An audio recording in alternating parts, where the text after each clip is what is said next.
just wanna feel your love. I just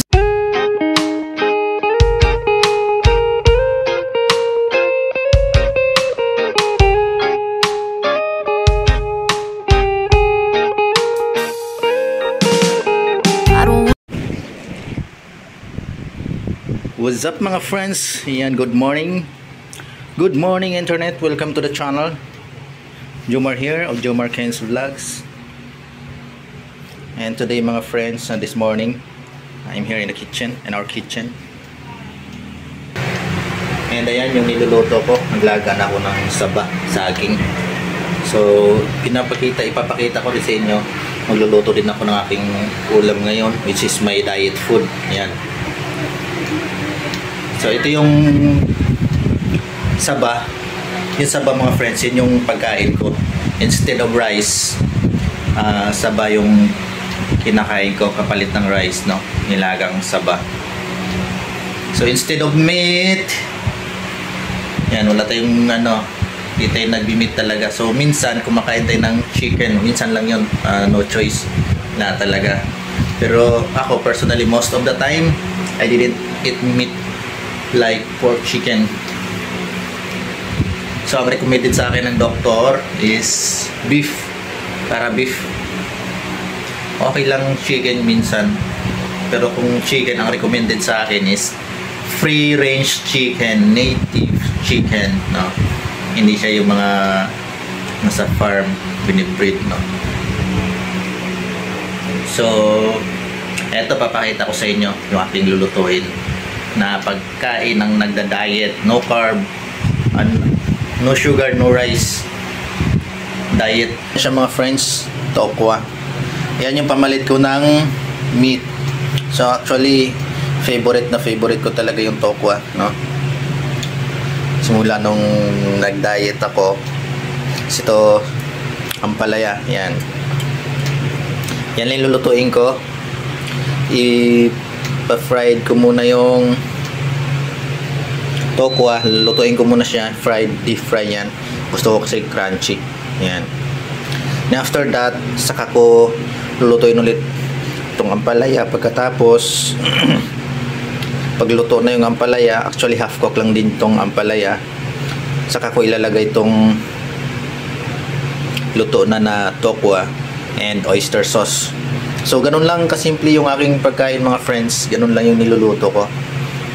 So, sometimes pagka hindi ako magluluto ng ampalaya, niluluto ko naman is yung sitaw, yung string beans, long beans with tokwa pa rin. So same process, ganun pa rin yung pagluluto kasi yun ang gusto ko. At kung hindi naman yung nilulutuin ko, yung isa pang niluluto kong gulay is yung chop suey. Yan. So mixed veggies na siya. Marami na siyang gulay.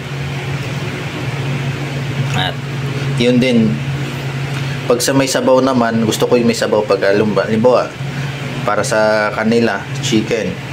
Pag ako nagluluto, syempre pag may sabaw, dapat yun may mga gulay din tsaka malunggay. Ayan, yan. So actually meron din ako ditong malunggay tea na bigay ni Ate Julie. Mahilig ako sa ayan, no. Ito yung malunggay tea. So salamat, no, shout out kay Ate Julie na laging nagbibigay yan. Pag naubusan na ako dito, dadaan yan siya dito.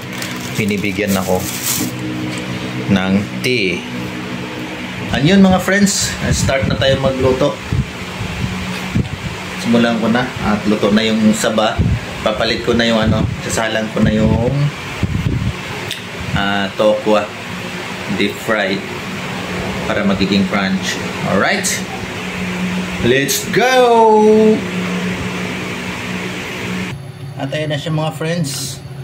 Lalagay na tayo ng mantika. Ginagamit ko po lagi is coconut oil. So hindi naman talaga siya totally pure coconut oil talaga. Wala tayong mabibiling ganun na 100% coconut oil talaga siya, unless tayo mismo gagawa, no? Kagaya nung nasa probinsya kami, Dalawang beses ako gumawa doon ng coconut oil. Yan. Napaka ganda po ng coconut oil pagka sarili mong gawa. Pag ginamit mo sa pagluluto, iba talaga yung lasa. May sweetness siya, tsaka may aroma. Ganun talaga pagka pure, no? Coconut oil, no chemical. Pag nasa probinsya tayo, malaya tayong gumawa ng coconut oil. Kasi maraming nyog doon. Basta masipag lang magkayod ng nyog kasi walang electric kayuran doon ng nyog sa probinsya. At yan, antayin lang natin na uminit yung ating mantika. Kailangan mainit na mainit para hindi didikit yung ating mga tokwa.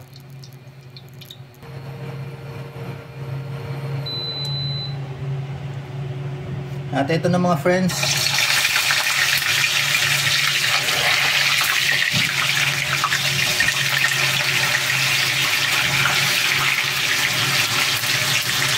init na yan. Alright, antayin na lang natin maluto yan. At habang inaantay natin maluto yung ating tokwa mga friends, ready na rin natin ito, no? Slice natin ito.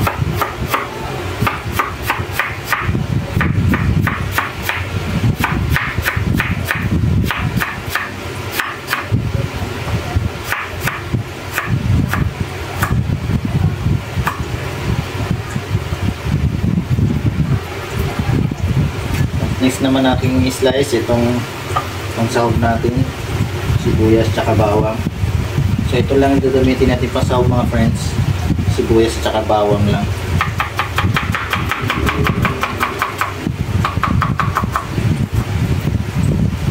Yan. Hindi po edited yan yung pag slice ko, ha. Yan. Normal lang po yan. Walang speed yan sa video. Yan.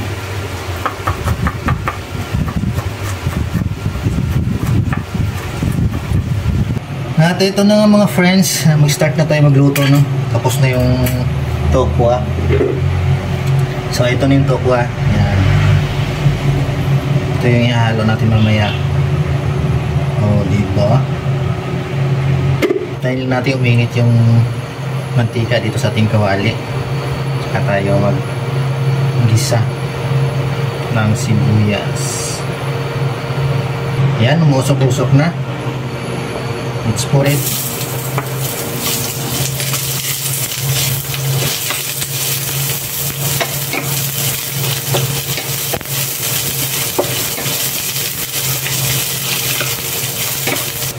And next is yung garlic.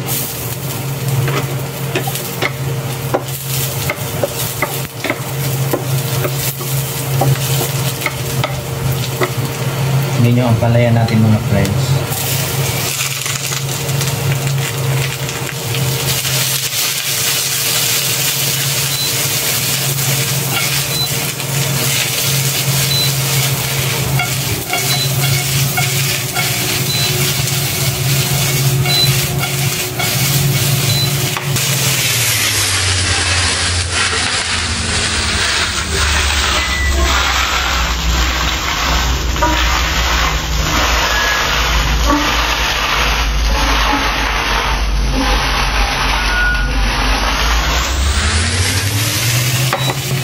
Maglagay din pala tayo nitong red bell pepper.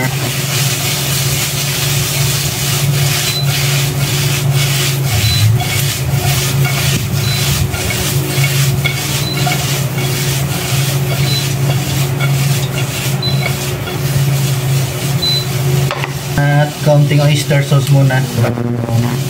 Tokwa.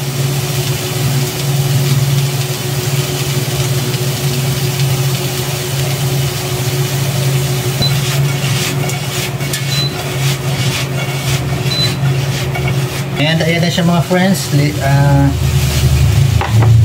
Lapit na siya matapos, no? Lagay na natin yung ating tokwa.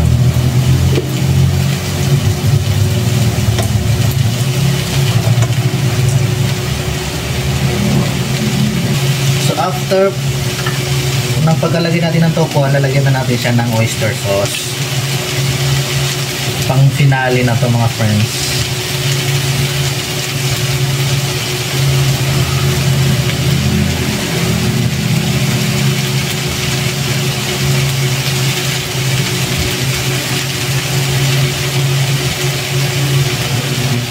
Okay na yan.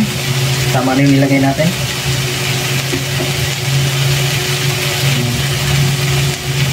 And imekos-mekos na natin yan mga friends. Mekos-mekos na yan. Isan. Oh, look at that mga friends. Wow, looks so yummy. Smells so delicious mga friends. Oh, diba? Amoy pala. Ulam na.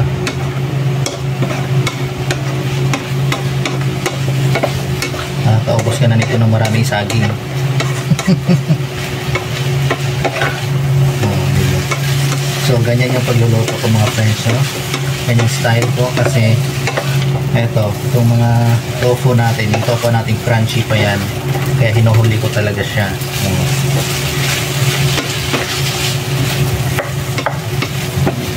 Crunchy at the same time malasa. At lagyan ko lang siya ng kaunting asin. Oh. Yan.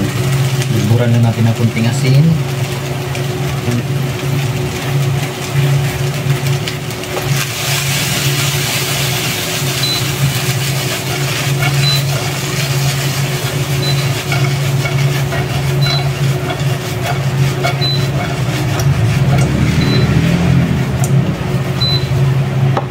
Wala na ibang nilalagay niya panimpla mga friends. And that's it. It's done mga friends. We're done this.